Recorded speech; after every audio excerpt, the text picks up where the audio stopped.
On the dark night of August 8, 1963, a Royal Mail train was traveling from Glasgow to London. Inside one of its cars were bags filled with cash worth around £67 million in today's money.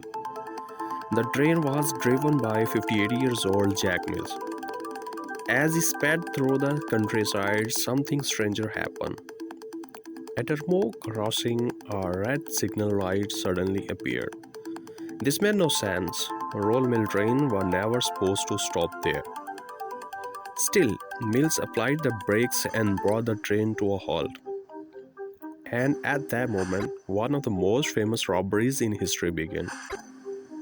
This was the Great Train Robbery, a crime so bold it sounds fictional. But it was very real and it was carried out without firing a single shot. The story began months earlier in London. A group of experienced criminals led by Bruce Ronalds started planning a major heist. Ronalds had inside information from a senior Royal Mail security officer whose identity has never been revealed. He learned about a special train car known as the High Value Package Car or HVP. On certain days, his cars carried huge amounts of cash. The gang decided this would be their target.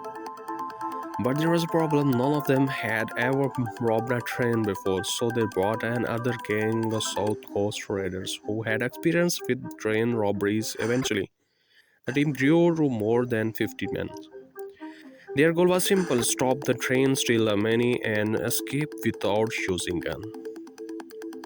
On August 7, 1963, at 6:50 p.m., the train left Glasgow Central Station, headed for London. It carried 12 cars and 72 postal workers who stored mail while the train was moving. At Nana Valley Station, the HVP car was attached.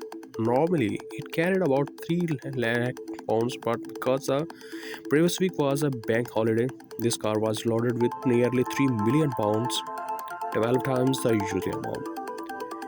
Even more important, the usual alarm protected HVP cars were out of service that night. A backup car with no security alarms was used instead. The robbers were ready. At around 3 a.m., they tampered with the signal at Sears Crossing, covering the green light and powering the red one with the battery. When Jack Mills saw the red signal stop, his assistant driver stepped out to use the track phone, only to discover the line had been cut. That's when the robbers rushed in. They overpowered the assistant driver, climbed into the engine, and confronted Jack Mills.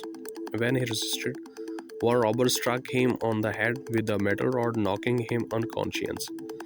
Meanwhile, other gang members detached the engine and the first two cars from the rest of the train. Their plan was to remove it about 1 kilometer to a bridge, where a truck was waiting. They had brought along a retired train driver, but he could not operate the newer engine, so they forced an injured Jack Mills to drive the train to the bridge.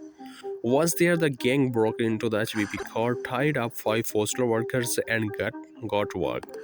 Inside were 128 bags of cash weighing nearly 1.5 tons. The robbers had only 15 minutes. They formed a human chain and loaded 120 bags into the truck. 8 were left behind due to time pressure. Before leaving, one robber warned the workers not to move for 30 minutes. The gang escaped using an Aston loaded trucks and 2 Land Rovers, all displaying the same fake license plate. After a 45 minutes drive, they reached their hideout in the countryside. They celebrated. Someone even played Monopoly using real cash. But the celebration didn't last. By listening to police radio transmission, they learned that authorities were searching within a 50 kilometers radius. Panicking, the gang sped up their escape plan. The total stolen amount was about 2.5 million pounds. Each major members received around 150,000 pounds, a fortune at that time. Before leaving, they wiped fingerprints and ordered one man to burn down their hideout. He took the money but never burned the place. Police later raided the farmhouse and found critical evidence, including a monopoly board with fingerprints. Those prints matched non criminals in Scotland Yard's records. Within days, 14 of the 16 robbers were arrested. Only two escaped: the pressman train driver and the Royal Mail inside, whose identity remains unknown. The court called it the crime of the century, sentencing most of the gang to 30 years in prison. The bridge became known as the Train Robbers Bridge. As for Jack Mills, he never returned to work.